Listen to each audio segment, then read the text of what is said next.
Yeah, it's kind of our winterland around here right now. You can see it's snowing pretty good right now. It's supposed to get 6 to 12 inches today.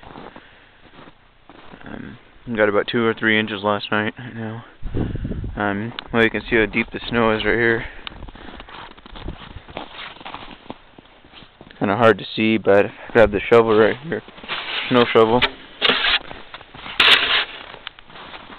Snow stopped right there at it, so it's about as tall as a snow shovel is, which is about 4.5, 5 foot tall. Quite a bit of snow up on the roof, quite a bit of snow in the Cummins.